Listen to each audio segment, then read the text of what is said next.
some of my humanity. You were in a bank robbery? I was in a bank robbery. The Bible calls us to love. Said that to me again. So, Pete. Yeah. Or is it Peter? Everyone back in New England where I grew up calls me Pete. I moved out here and I went by Peter. And then the last year and a half has been me being like, actually, I like Pete more. You like Pete So more? I do like Pete more. But on your birth certificate, it says Peter. Oh, it's Peter. Yeah. Okay. Yeah, just like the disciple. Are you like Thomas. Your is middle my name is? Yeah. Whoa. My brother, and then my brother's Mark Phillip, like straight up Baptist disciple names. Dude. My dad was very adamant about that. That is the best. Yeah. That is the best. All right, so you're from the East Coast. Just tell me a little bit about like how you went from the East Coast to the West Coast, how you got into ministry, and where you're currently at. Yeah, so I grew up in like a super conservative Baptist church in New England. And New England's like very irreligious. Like it's a little bit different than out here out west. Like, but in the West, like the people are irreligious, but there's like no tradition really. In New England, like people are irreligious, but there's like this tradition because of how old things are and how embedded churches were. It just it feels more religious, even though it's not. And so my parents like gave their life to Christ. My mom did first, but then my dad did. I was the first child born into like a fully Christian family. So like my two older siblings were born before my dad became a Christian. And then when he became a Christian, like he came from a life of like partying, drugs, alcohol, like literally 180, like changed his life, went super hard into being like a deacon at the church, like being involved. And he was right out to become the associate pastor. And then he died. It's like he died when I was like about 5 years old. And so the church, for all of its like conservative, legalistic tendencies, being a fundamentalist Baptist church, they did a really good job taking care of me and my siblings. And they had a private school, and they pretty much made my mom pay for one of the four of us, and the rest of us went for free. And like if there was a Father's Day baseball game, they always made sure someone like took us. And so it was from a very young age, like I wanted to be involved in ministry because I had seen so practically people who were flawed still caring and being loving and taking care of the fatherless. And so I went to private school and was very involved in the youth group. Was able to like be part of a youth group leadership program where I got taught when I was in youth group, things like that. And just sensed a call to go be in vocational ministry. And so I went to Moody Bible Institute, and I applied too late. So I did the whole defer program where they sent me to Spokane, which was like their aviation campus. Yeah. And with the process of like, oh, go do a year there because we really liked you as an applicant, and then you can come to transfer into Chicago. I went there, and I liked it so much, and I liked the professors so much. I stayed, and I met my wife. And so Steph and I have been together for 10 years, been married for almost 8. And yeah, so then I met her, moved back to New England for like 2 years. I should mention this. Like I wanted to do vocational ministry. When I got done with Bible college, a lot of my friends went and got jobs because they had to. It's like, oh, this is what I just spent money on a degree for. I don't know if I'm actually called towards this, but like that's why I got a degree, and so I have to go make money. So they accepted youth pastor jobs. They accepted these jobs, and like I knew the things they're still struggling with. And again, like that's everyone's decision. Like people can be in ministry and struggle. I was like, I'm 22, and I have a lot of things that I'm still working on. I don't think I should be leading people right now. And so I actually went into private sector and got a job working at a software company. And I did that for 6 years. And that actually, I think, prepared me for a lot of what I do now, kind of combined with the degree I got. But yeah, anyways, so moved back to New Hampshire for 2 years, was with my family. And then when we started wanting to have kids, we ended up here. Was still working at the software company, and just through a very clear calling from God, joined my local church on the team about 5 years ago. And then became a pastor with the church about 2 years ago. Yeah. So it was like in the elder development or pastoral process, and then became pastor about 2 years ago. So that's how that was like the very condensed version of like kind of upbringing, where I'm from, and then like how I got involved in vocational ministry. Yeah. So just to clarify, you were in Spokane at Moody, right? Yes. Yeah. Did you stay there? For 4 years. And what years were you there? I'm just curious. 2010 to 2015 or 2011 to 2015. Were you there at the Kingdom, what is it? Kingdom and Country concert? I did not go. Were you there? I was there. That's why I was curious. I was like, yeah, well, you might have been there at the same time. I knew that you were living in Spokane and you went to Whitworth, right? Yeah. Okay. And I was just 8 years. So we were there together. Yes. But never met. Never met. Yeah. I But was- now we met. But now, well, yes, we have met. And now we're friends. Yeah. We have definitely met. All right, so I had a chance to meet you through the Saturate cohort. You know that you guys are actually one of the hosts over for at Resurrection Church, and it's been phenomenal. But I got a chance to really hear about like your creative side from a very unique way. Do you know how that happened? Is it from our meeting about No, guess No. again. how you heard about my creative side? Is it from someone else or is it from me? No, guess again. It's from you, but It's like from me. something like very interesting happened, right? All right, so let me just explain it. You gotta tell me, yeah, because I'm clueless right now. So we're there. We're like in like your guys' fellowship hall area, and we're meeting, and we're getting food, which I think whenever you have food around Christians, it's always a good time. But I'm hearing this Chipotle? music. It was Chipotle. Yeah, it was Chipotle. I'm hearing this music, and I was like, "Hey, Pete, like, who's controlling like the playlist or the soundtrack?" And you're like, "Oh, that's mine. Do you like that?" I was like, "Yeah, man. Like, this has got like a vibe to it and everything." Yeah. And then you shared your playlist with me, your podcast playlist, not podcast, but your Spotify playlist. And ever since then, I was like, dude, Pete is on the level from a different place. I was like, okay, Pete's different. So then actually talking to you more and learning more about like your role there at that time, because at that time you're heavy on the communications, right? And just understanding like some of your gifts and talents and things like that. I was like, this dude's Pete. He's different. He's different for sure. Because I didn't expect, like when I met you, I did not expect like your musical selection to be that eclectic. You didn't expect me to have any taste at all? No. Like, Dude, no. This guy listens to country and that's it. That's it. No. Or rock. I didn't. Yeah, Yeah. rock. If I'm being honest, I was like, and here's the thing, I'm okay. Like I actually don't like country at all. Unless You it's don't like like country? Well, unless it's like old school country, like Johnny Cash or like, I mean, Chris Stapleton. Like now, like there are certain country singers who I'm like, okay, you actually like make good music. But like generic country is probably my least favorite genre. interesting. Yeah. Well, you're also from the East Coast too. Yeah. It's I not feel not like a that's big not a country. huge- yeah. No. Very indie rock is like probably the main Indian folk rock. Like, but like I mean, I got rap, I got jazz, I got classical even. Like that's the weird thing. I grew up like private Christian school.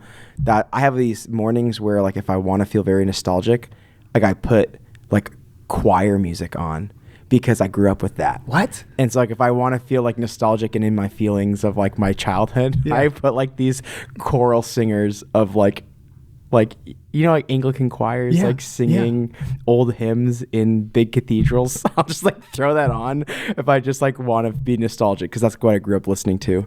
Were you a choir boy? I was forced to be in choir. It's not something I wanted to do, but I was at a small private Christian school where it's like, okay, you're gonna act in the play, you're gonna sing in the choir, you're gonna play all the sports because you are an able-bodied man. So like, oh, you have a tenor range? Yeah, you're gonna sing. And I'm like, I'm not that good. Like, it doesn't matter. We need a warm body, so you're gonna go in there. We need a warm body. Yeah. Wow. I didn't even you had to take an instrument. Like I was not good at trumpet. But like Played the trumpet. Yeah, but they were like, okay, well, we need you for the performances. And I'm like, I'm not good. And they're like, can you hit this note and this note? I'm like, maybe. I don't know. They're like, well, it's good enough. So like I played like in like orchestras and I'm like, I'm not good. So anyways, it was very much like a private Christian school. It's like, you're going to do like everything. So anyways, I think maybe that was part of the reason of like, I grew up only listening to like one type of music. Yeah. It was very much like I wasn't even like allowed to listen to Stephen Chris Chapman or things like that. It was like chorale music only.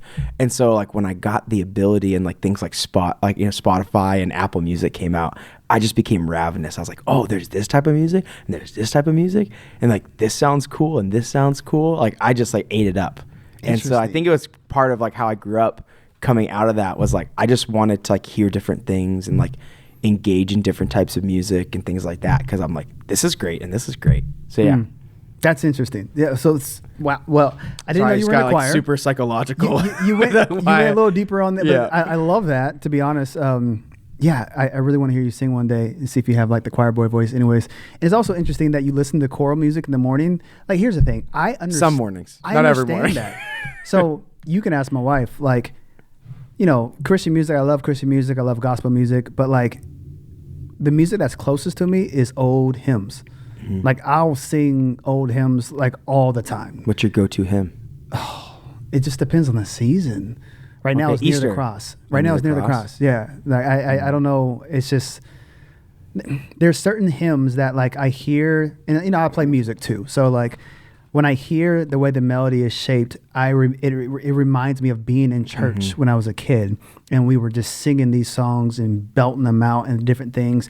And it's so also interesting that like when I got into college, that's when I really started to understand the words and understand that it was, you know, these words are actually biblical. Like a lot of the old hymns were singing scripture, not all of the old hymns, but a lot of the old hymns were singing scripture, right? So when I got more into the word and I started to realize like, oh, this song that I knew, I'm actually learning scripture when I was singing these hymns. And for some reason, those songs like just stick with me to the core a little bit more. And don't get me wrong, I still love, you know, the new music that gets you moving and grooving and stuff like that. But there's just something different about the hymns. Yeah. And it's that like nostalgic thing. So I get where you're coming from. The choral thing, you know. Well, that's like, it's interesting because like, there's the words and then there's like the music itself. And so it is true. Like I same thing. I grew up on hymns, and it's like, it educated me so well on who God is. Yes. Like they're so good about making your attention just focused on God and King Jesus and giving him glory and praise of like, just look at all that he's done. Look at who he is. Yeah. But then it is funny though, when you think of the music of like, which is almost like the expression of that. Like I grew up singing all these amazing things, and we all just like sang with our arms beside ourselves and just kind of like saying all in the same voice. And there's something special about that, I guess, maybe like all being uniform. But there's like just no expression of like, do we actually believe this? Like, you know, it's like, I see you guys at a football game and you guys are like freaking out when the Patriots score a touchdown or things like that.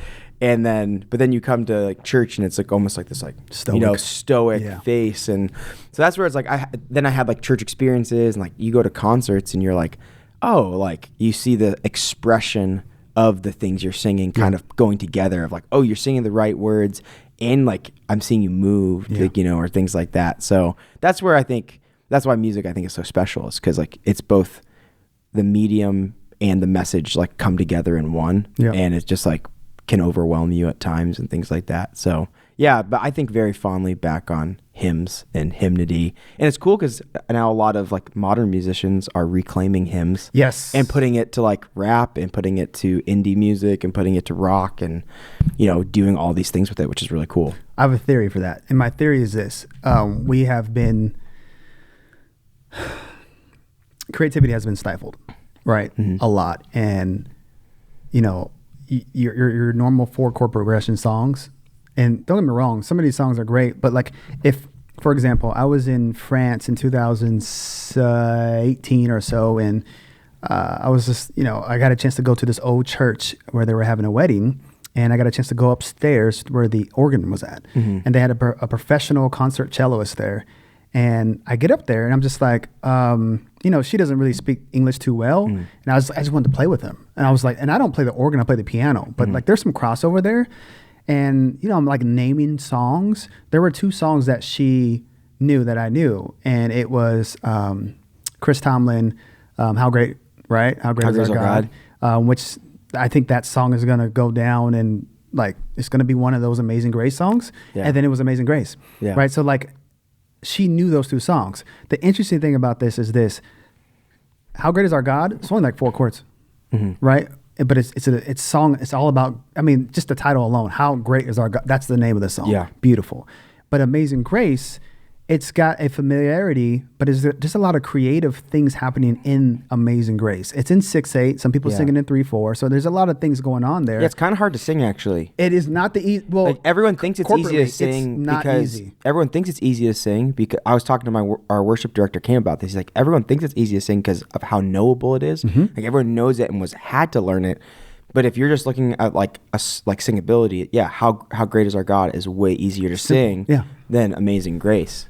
So now musicians I think they're digging deeper again to like some historical, traditional Christian music and learning how to express emotions through music again, which actually leads me to my question. Because going back to what I was saying about your Spotify, your list told me that you had a creative mind because it was super eclectic, right? And then just hearing about like your work on communications. So here's a really heavy. This is not an interview question, but it's a heavy interview question. Talk to me about how you approach your creative like perspective of crossing, scriptural ministry, and then also understanding like like media, content, marketing, and things like that. What's your creative approach to doing the things that you do? Kind of like a philosophy of creativity almost. Yeah, so when I was in college, I was actually part of like the Ancient Christian Honors Program. And so like it was going, like you did extra work and it was all based off of like studying the early church and like kind of their philosophy or take on things to kind of be like, what is the faith that's kind of been passed down to us? And one of the papers I wrote like truly changed me like forever. It was because the early church had this concept called plundering Egyptian gold. And they created a whole philosophical, theological construct from the Old Testament Exodus story on how really Christians should approach culture, creativity, and things that we might call like non-Christian or worldly creatives create or things like that. And the whole concept is like, hey, when the Israelites are coming out and they're freed from slavery and freed from the Pharaoh's oppression, they're coming out, there's this strange verse where it talks about how like God essentially made the Egyptians, or through God's working, the Egyptians give over all their gold to the Israelites to take with them. It's a really weird thing. Essentially, the Egyptians are like, you conquered us through your God, like with all these plagues, and just leave. We just want you to leave, take all of our gold. And most of the gold would have been like gold idols, like Osiris, Iris, like all these different, pagan deities. And when they leave, the people of God tells them, hey, melt that all down, and I want you to use it to build my tabernacle. And the first two people we know in the Bible to receive the Spirit of God, where it says, and the Spirit of God came upon them, is the two artists, the two creatives, the architectural designers of the tabernacle, who were going to build the place of God's presence and his residence, like where he's going to live with his people.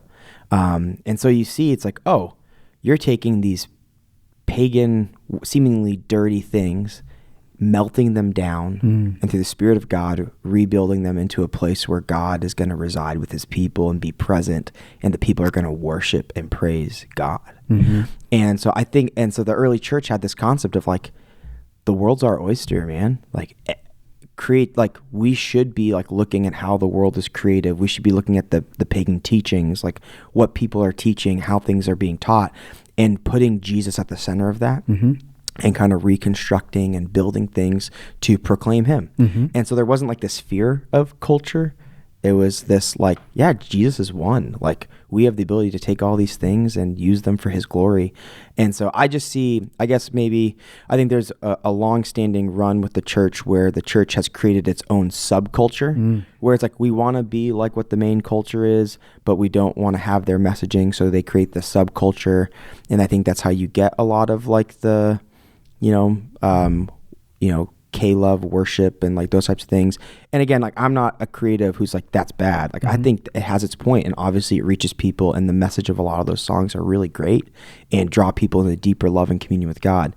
But on the creative side, like, I think of like, there's film directors like Terrence Malick, who's like a Christian who's been wrestling with his faith and he makes some of the best movies ever, or like you think of some of these people who are actually like in the culture as Christians and making art, and it seems a little bit better. And I think it's because they're like, yeah, like I'm able to be in this space, and really like God's story is like, it's the thing that no one would have thought of. Like, and I want to tell this gospel story of God becoming man and saving us, and like God came into our culture and got nitty and gritty and like actually engaged and lived with us and all these things. And like, I want to tell that story with excellence, and I want to tell that story in a way that engages the culture at broad, and I think that's what the early church did. I think that's what Paul did. Like Paul, when he's in Acts at Mars Hill, is referencing their poetry, and he's referencing their stories, their culture, in order to proclaim the gospel. And so I think being creative, my philosophical overarching theme is like, hey, we have the Spirit of God in us to see, like what is beautiful, what is good, what is true.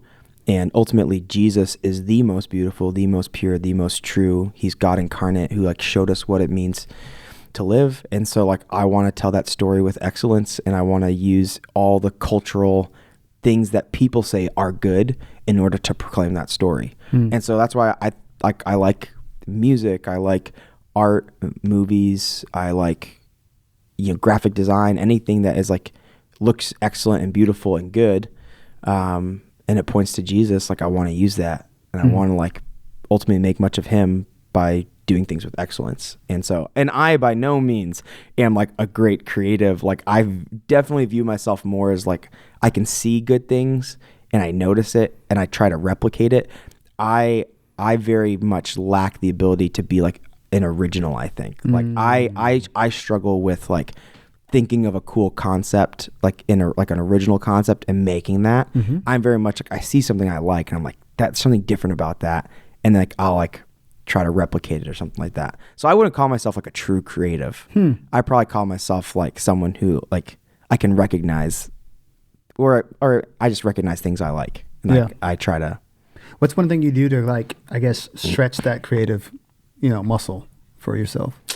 I think just like consuming. Like there are sometimes like on like, if I feel like I haven't had good new music in a while, I'll just do like a list. I call it a listen party, where I just go on Spotify and look at like similar artists, and I'll just do this deep dive. And I'll be like, okay, what I'll try to find stuff, and then like I create a playlist, and I'll be like, create like new music that I like or things like that. So like there's things like that, and you can do that with everything. Of like, oh, I'm gonna sit down and do this, right? Even like with like movies, or even like social media accounts, like trying to find ones that I like you'll just kind of go through and be like, oh, I like this, and like you kind of add it. But I think there's also like, because everything's become so technology driven, there's also like the possibility when you do that, sometimes I get sucked in too much, and it's like, oh, I just wasted a whole like hour and a half like listening to music or like watching things, and I probably shouldn't have done that much. So maybe I need to set like a timer, like, hey, you got 30 minutes, Pete, to like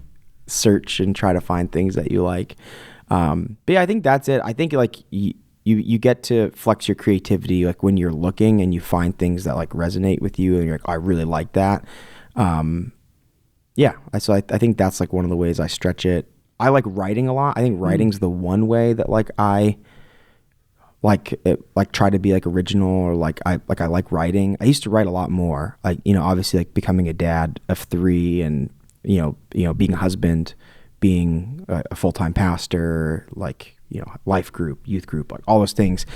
Definitely, like I normally write only probably like once or twice a year, but I used to I really like doing creative writing. And so for me, like if I do want to get better at that, and there's been times where I've been able to like write larger pieces of like essays or things like that, it's pretty much just disciplining myself and being like, you need to sit down and you need to write. And even if you feel like you don't have the juices going right now, just write, just do it.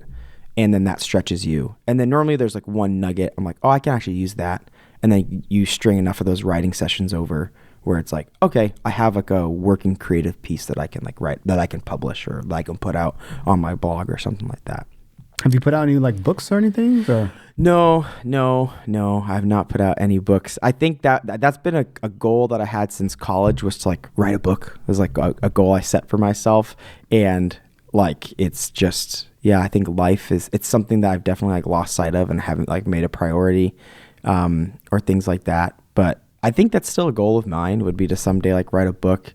But yeah, I don't have I've had a couple of concepts throughout the years, like, oh, I could write a book about that. I could write a book about that.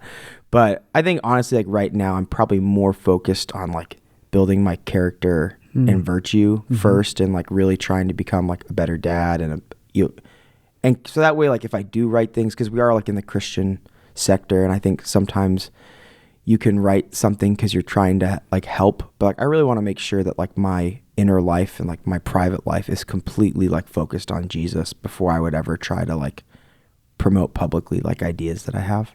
I just really want to make sure that like my witness has grown enough to where I'd feel confident of like, yeah, I can stand behind what I write and like put this out here, like and say like I want to be someone who can kind of help people in their walk with Jesus. I think I want my personal witness, and I'm still only 30. Like I have a lot of growth to do, and I'm trying to become a better dad right now. And I'm just trying to like, control my emotions better and things like that. And, one day I don't fret about it, but I think one day I would like to write a book and hopefully have it be impactful in some way. One thing you're saying I think is pretty awesome is your approach is more countercultural. So as a creative, right? And I keep calling you creative because I think you're really creative. I've never viewed myself as a creative. Well, the next question I ask you, I think, if anyone hears just how you approach websites, it's going to like, it blew my mind. Like I told my wife about it, it was the whole thing. But one thing you're saying I think is countercultural, which I love about approaching even your skill set or your tools or, like your work, is that the foundational work is so important. And I think our culture right now is like, now you just got to get out there and put out as much stuff as possible. And over time you will get good. Right. But I don't think that is biblical.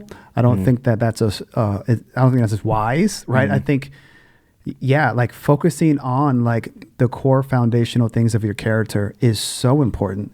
When I became a pastor, my pastor from Spokane, my old mentor who passed away about a year ago, Pastor Zeke, he sent me this, he always would send me out messages throughout the years and everything when I moved back over here. But he sent me this thing, like a little short message, and I forgot who wrote this, but it was talking about the weight of being a pastor and preaching.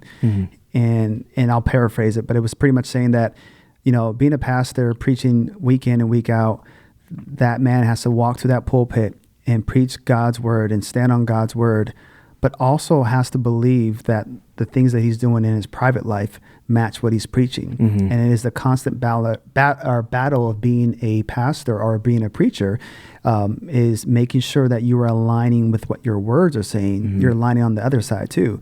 And, you talked about kids, like, man, that is so important because your kids are the first ones that actually hear your sermon, but they don't hear it, they see it, right? So if you're saying one thing and then doing something else at home, like they're going to know that and they're going to see that. And unfortunately, I think in our culture, we've gotten too pro, get everything out, just put it out. Don't worry about your character foundation. It'll happen over time. And I'm just like, it's so counterculture, but like, and it takes time. And it also, for us being young, it might feel like we're missing a window of opportunity, but like God does some of the most miraculous things with people we see in scripture as their character is being like, just tested and fortified and things like that. So I think that's really awesome, man. I really do. Well, I mean, I think that's a big thing for anyone in ministry, and I think it's a really big thing for any disciple of Jesus, because I think there's been this constant, there's a divide between the proclamation of Jesus, like verbally, and also like in like how we live our lives. And I think there's and again, it's one of the things where the gospel's the gospel. Like, it is powerful on its own. No amount of creativity, no amount of like, like Paul says, no amount of earthly wisdom can make it better. Like, that's why, I think what 1 Corinthians 1 is like, hey, like the Jews want power, like show them a sign and they'll believe in the gospel. Or, hey, the Greeks want wisdom, like make this something that I should believe in intellectually. And Jesus, like the cross kind of like puts both those things to shame, because it's God dying for us, being weak, and it is, like doesn't seem like very intellectual to like allow yourself to die, but yeah, it's exactly the weakness of Jesus that is his power and is his wisdom. Yeah. And it's the thing that changed the world. And so there's no amount of like creativity or things you can add to that and I think that's the beauty of the gospel is like, it's for everyone. It's for people with disabilities. It's with people for, like physical and learning disabilities. It's with people from different ethnicities, different cultures. Like the gospel is so powerful. It goes into all these places because it's for all people. But then, and so that's where it's important for us as people of Jesus to like make sure we're living that out. And like if we believe this gospel, the gospel transforms. Like the power of Jesus is the Holy Spirit in us, transforming us. And so I just think that's really important of whatever we do is like we are broken people still. We're not going to do it perfectly, but we should be working on like how does this actually transform my inner life to become more and more like Jesus, to where as I grow to become like him, every area of my life becomes better. So I do become a better father. I do become a better worker. I do become a better husband or wife.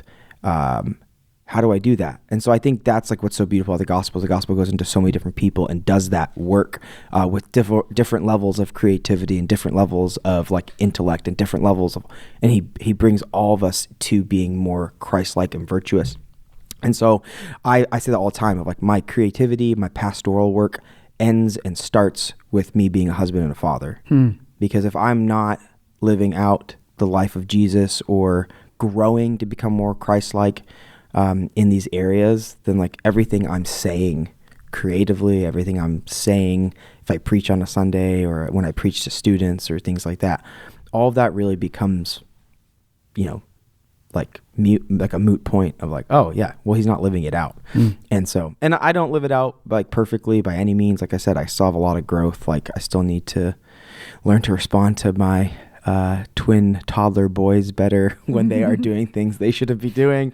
And we have our almost 2-year-old Sam is like starting to find his voice and starting to get a little like, oh, I want this, and raising his voice. And it's like, I have 3 boys. Yeah, 3 boys. So yeah, 3 boys. So there's a lot, anyways, I need to grow in a lot of ways. And so I think that's where it's like, that's my primary focus. And if my creativity has to die, like if I have to be like, oh, I'm not going to like write a book or work on something I want to work on because I want to work on what it means to be faithful to God, at being a dad or a father or spending time with them or building magnet tile castles, I'll do that right now. If it means that my character is growing, instead of maybe my competency in certain things. And I think that's always a battle because you want to be growing in competency. You want to I want to become a better creative or write better or, do things better.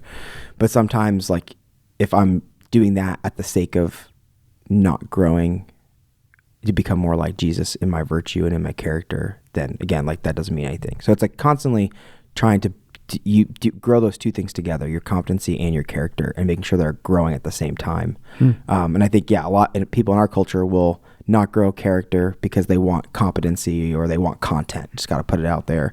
And then I think you have people who like work on character so much that they like never like make content, or they never like are like, they never think they're ever good enough to say anything. It's like, no, you could be more bold and you can kind of speak up a little bit. So yeah, so I think that's a tension that everyone faces and Christians face very much, especially if you're proclaiming that you're a Jesus follower. You just got to make sure your competency and your character are growing at the same pace and are working together. And you're not sacrificing character for competency or competency, actually, you should always grow character. I need to think about that more. Anything about that more. Flush that one out. But yeah, but you should definitely not like, if your competency is making your character, worse, you should rethink some things. No, I get that. I think as you're talking, I'm just like, man, your first book should probably be the character of creating. That's good. Yeah. That's good. I'll put that in my back pocket. Right there. Right there. Yeah. If it's Levi's, you might want to go front. The back pocket's a little bit limited. I don't wear Levi's. You don't wear Levi's? No, I'm a Lululemon and Lululemon knockoff guy. Okay. So I'll wear those two things. Have we had a Lululemon conversation? I think we did, about how I was so against it, and then like I tried it and I'm like, why was I against why were you not? Okay. So there's another brand that I gotta ask Janelle what it was called, but she put me onto it. We were in Carmel by the Beach, California, like right outside of Monterey. We went to this place and they had like a clearance. You know, I'm looking for the clearance. Yeah. Like I walk past. I'm always looking for the clearance. Like, where's your clearance tag? Oh, there's a red tags. Okay. And like it was something that was like 70% off, and I bought this shirt. It's got the V on it. I forgot the name of it, but anyways, their stuff is similar to Lululemon's. I think it might be like a one step up on quality. And I got that shirt for like, I don't know, it was a deal like $35 or something like that. And dude, it has been life-changing. The same way that Lululemon has been life-changing for me. So now when I travel, I just look at the Lululemon outlets. And I'll go there like to see what they have, you know. Wait, there's Lululemon outlets? You didn't know this? I'm going to change your mind. No, where are Lululemon outlets? The closest one we have is the Seattle Premium Outlets. Like by Everett? It's like north of Everett, right? Just north of Seattle. It's literally... It's an hour and 5 minutes from our current location. I have our next family day planned now. Go there. Hey kids, we're gonna go to the mall up there. Yeah, I mean, when I'm there, is there a kids play area at the mall? Huge. It's the biggest outlet I've ever seen. There's got to be a kids play area, right? Oh yeah. They got everything there. Dude, that's like half of my nights is, especially during the winter. It's like, Dad, can we go to the mall? And it's like, you know, it sounds like a great thing, and it's like they want to go play in the indoor like playground because it's not raining. So like, oh, let's go play at the indoor mall. It's like literally I'm like, okay, this is great. I got to go into H&M and shop a little bit, and then like I'll grab a black, you know, decaf coffee from Starbucks, and I just sit and watch my 3 kids play in this little tiny playground, and they're so content just to play because it's an indoor playground. So like they love mall playgrounds because to them it's like we can always go there and play because like whether it's rain or shine, we can go to this indoor mall playground. Bowling alleys for us. Oh, bowling alleys. Yeah, my son calls it the bowling place. Mainly because of Tower Lanes has like the arcade. Yeah. So we go to the arcade. We put some, a little bit of money on their cards, and they just go around and play in that little mini arcade. Yeah. Which we love. And here's the thing: I realized that they love that place better than like the bigger arcade. So we took them to a big one. The Odyssey one. The one in Puyallup, the new one. It's like a bowl one, something like that. It's huge, right? Like huge. And they didn't have as much fun. But like the little one with just like 10, 15 games, like it's the same games. They do the same thing and they just rotate it and they love it. Like they absolutely love it. You don't have to drive as far for it. That's nice. Not too far. Yeah, not too far. And it's great for us because we can just kind of sit in one spot and see the whole room. Mm-hmm. And it's my son wants to go bowling one day too, which he's not ready for it yet, but he calls it the bowling place. When I say that he loves this, we're in church having prayer requests and praise reports. So like he raised his hand to speak, and he literally says these words. I kid you not. I want you guys to pray for me, for my dad, to take me to the bowling place because he said we can't go to the bowling place, and I want to go to the bowling place. And now the church is all looking at me like take him to the bowling place. You can answer this prayer, Pastor. You can answer this prayer. Be a prayer answerer right Grow now. your child's faith. Take him to the bowling alley. It's so crazy. And they, like him and my daughter just love going there and hanging out. So it's really good. All right. So a couple more questions for you. Just real quick. You showed me how you approach building websites, or at least how you approached building your current church website. Yeah. And how there's a huge connection between getting more connected with the church and how the website flows. Yep. Can you give me the rundown on that real quick? Yeah.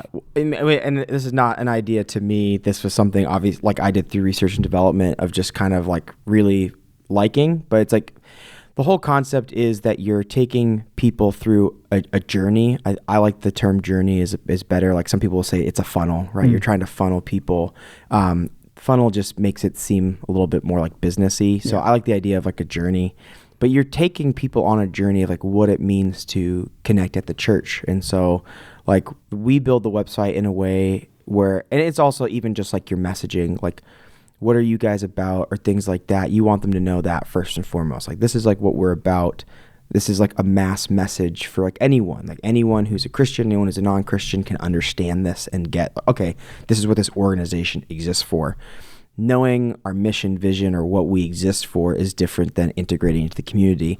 So you want to take people from, hey, this is our mission, this is what we're about, and then you take them on a journey of like, and this is how you progressively become more a part of this. And so like for us, right after it's our mission statement on our website, we have like video, and then over it is like a typing effect of we are, and then it's our mission statement. Like we are a movement. We are Passion Jesus followers. We are we are experiencing God, we are loving others, building legacy, and impacting communities, like which are like it's our mission statement, but it's like through kind of like a fun typing effect. And so then that's like the big kind of like, this is who we are. Okay, well, I like that. Like, how would I participate in that? Next thing is like, hey, here are the two places we gather as a church, Tacoma and Gig Harbor. If you want to, we would invite you to come on a Sunday is like a easy step to kind of like find out more about us, or maybe it's like your first step for becoming a part of this community. Well, you can go to a church, you can attend a church gathering and not become a part of the community. Mm-hmm. You know, you can attend it once and be like, oh, that really wasn't for me, and go to another church. Well, that's totally fine. Or you could be attending for a long time and really just go there for the Sunday sermon and then not get plugged into the community.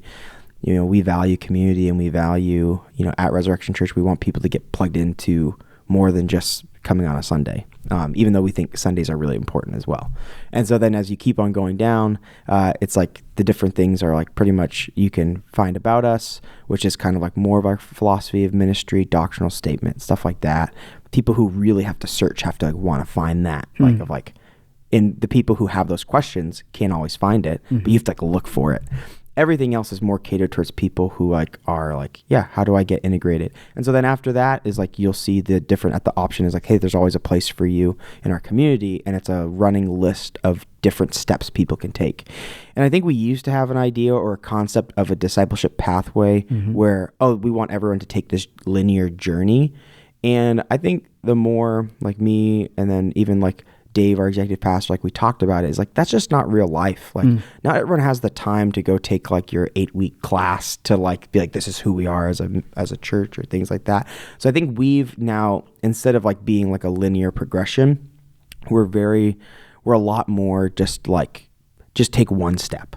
It doesn't have to be like, so it could be join a life group. It could be get on a serve team. It could be, we do meetups, which are like one-off events based around like the people of our church run them. So we don't organizationally run them.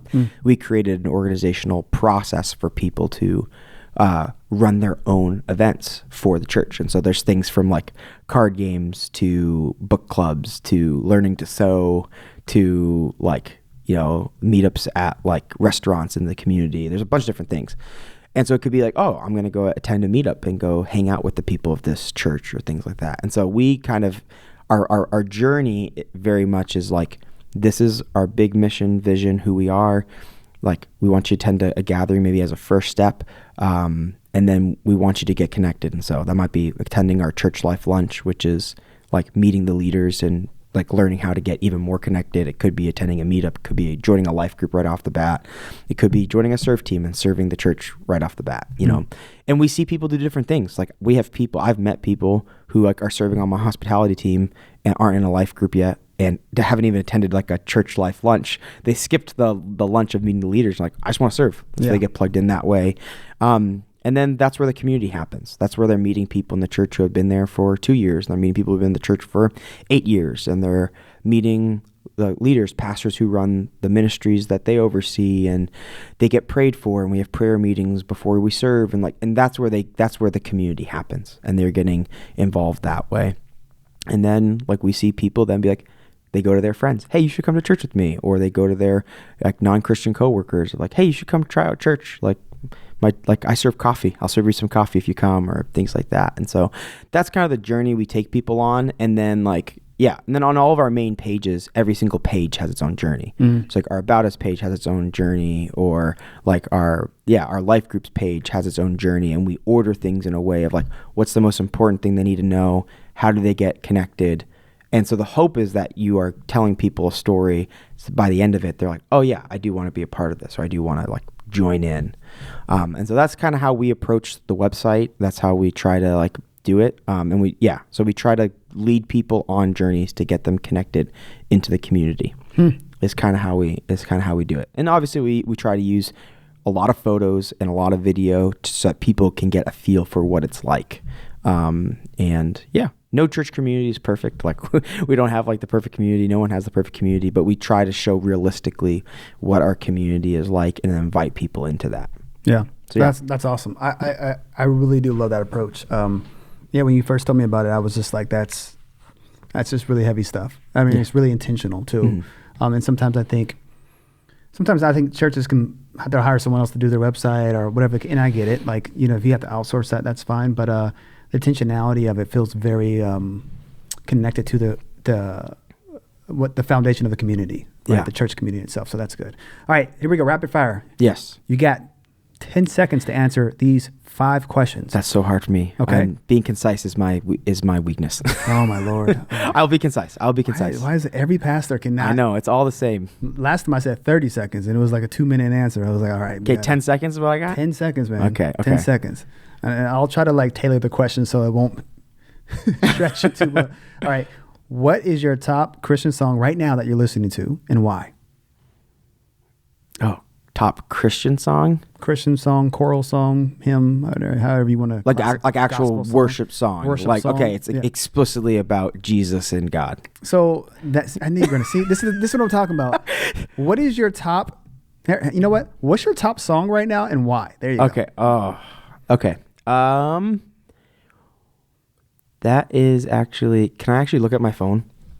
Jeez, am I allowed to? We're already at 15 seconds. I'm just saying, this is a big question for me right now because you talked me up as a creative You are. the whole first half, and then now it's gonna be is he just gonna pick some generic song that he's been vibing to lately? How great is our God? Because we talked about it.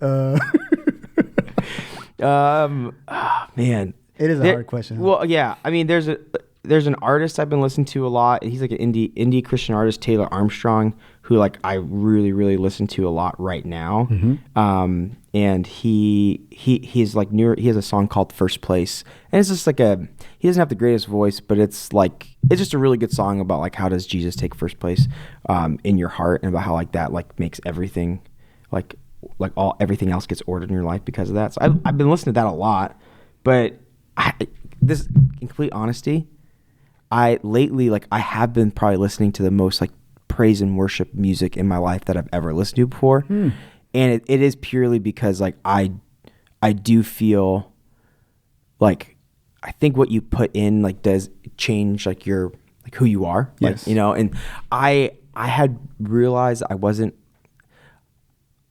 know how to say this.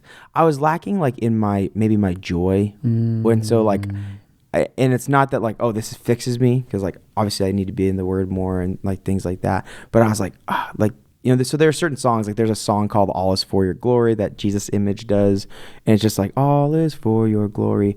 It's saying that you can take the preeminence in our lives, and it's this group of 1,000. It's a live recording, so you hear everyone singing it, and it's just a really great song. Or there's those types of songs Jeremy Riddle put out a live in his prayer room, and it's he has a song called Jesus Have It All, and his name is Jesus, and all these songs of people singing in this prayer room. And it's I actually have been listening to a lot of worship music lately, and yeah, but that's more so for my character. It's more so for for me to kind of have some joy bubble up. So I'm at a minute, so I'm just gonna stop talking probably. So I know we're at 2, 3 or 4. Dag The nabbit. next question was gonna be, what's your favorite color? Because I was if you give me a long Green. green.